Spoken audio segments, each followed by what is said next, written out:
Greetings, Doc John here, and I am the Entreprofessor. Does your website have signs of life, or is it a relic of the past? In this video, I'm going to talk about a little experiment that I conducted using ChatGPT to try to help bring a website to life.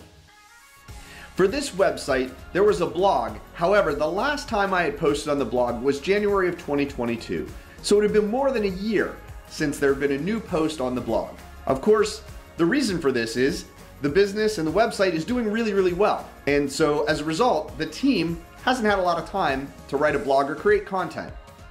This is a good problem to have. However, for someone who's just coming to the website for the first time, it doesn't look like the company is very active because the website isn't very active. So if you have a website that has a blog or a schedule or calendar or news feed or something like that, and it hasn't had any updates in a really long time, this could mean that your brand looks more like a relic of the past rather than a living, breathing entity that's relevant in the current world. So let's talk about ChatGPT from OpenAI.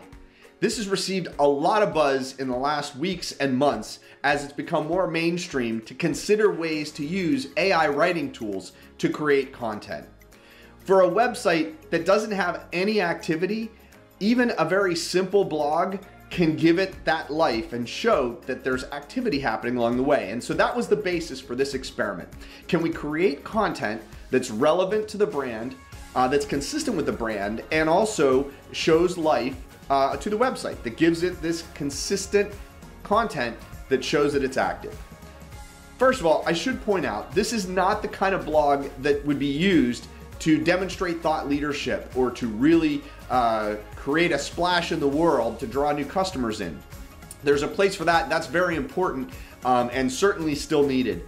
But in this case, the experiment was, can there be sort of a regular blog activity on the website that shows that the organization is constantly in motion?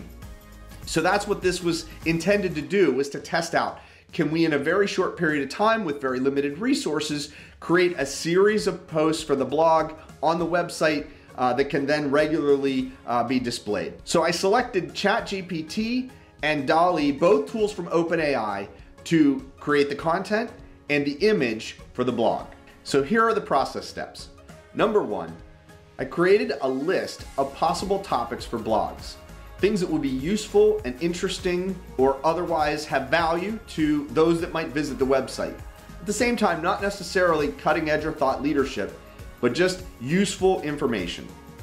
The next thing was, for each one of these topics, creating a particular prompt that really clearly identified what the blog should talk about, what some of the characteristics of the blog should be, what types of content should be used. The intent was to create 10 blog posts as a starting point.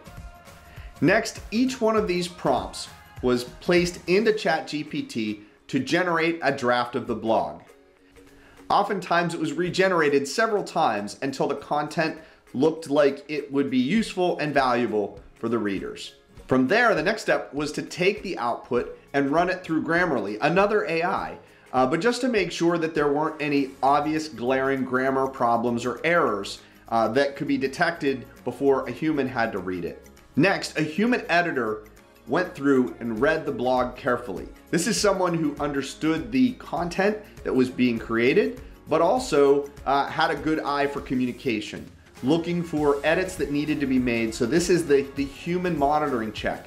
So in this way, ChatGPT is being used as an assistant to bring together content, to get things started, almost to create that first draft, but the human editor is really making the changes and making sure that it's suitable for the audience. Finally, we gave it to another reader, a key stakeholder, to review it and make sure that it was ready to post on the website. Then the final step was to load it onto the website as a draft and schedule it to be released. Before the post is ready to go live, we need a good image. In this case though, we wanted to leverage OpenAI tools to create the image as well. And for that, we went to DALL-E. DALL-E is an OpenAI tool that generates images based on the description you provided. It is very interesting and unique, and if you haven't tried it before, I highly recommend it, because you can be as specific as you want in terms of what you want the image to look like, and then it will produce an image based on that.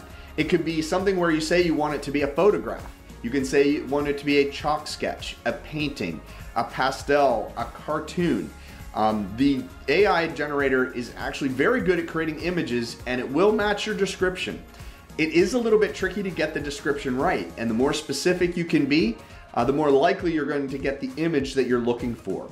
But you can give it details about what you want to be in the image, how you want things to be positioned, what elements you want to have, what colors you want to use. When you run it, you'll get 4 versions of it each time so that you can pick which one you think works best. Or if you don't like them, you can run them again. And DALL-E allows you to do a number of free test runs each month before you have to start paying for it. So here were the process steps for creating the image to go with the blog. Step 1 was creating a prompt for DALL-E. It gave a lot of description about what the image should look like, what it should entail. Using a metaphor that connects with the topic can be really helpful. Or maybe even a picture that depicts something that's covered in the blog, or something imagery that represents that. It was also helpful to put in information about colors. Using a series, or using DALL-E for a series of posts, it was helpful to tell it each time to create images with the same colors, the same 2 or 3 color scheme in the same scheme, so that the images look similar if someone's looking at the whole series together. Number 2, run the prompt for DALL-E for each blog. DALL-E presents 4 different versions of each image. So when you put in the prompt, you can decide which of these best fit the blog. Or you can regenerate, or you can try again and create, maybe adjust your prompt if you don't like the images that you're seeing. Number 3, select an image or rerun it. But once you have selected an image, download it, and now it's ready to load in with your blog as your image. Step 4 is make adjustments to the image in Canva or some other video editing tool if you prefer. Step 5, save the file as a PNG. And step 6, upload it to the website along with the blog text, and it's ready to go. Of course, many will debate the quality and even maybe the effectiveness of creating content in this way. And over time, these tools are going to get more sophisticated, the process is going to improve, and it's going to get better.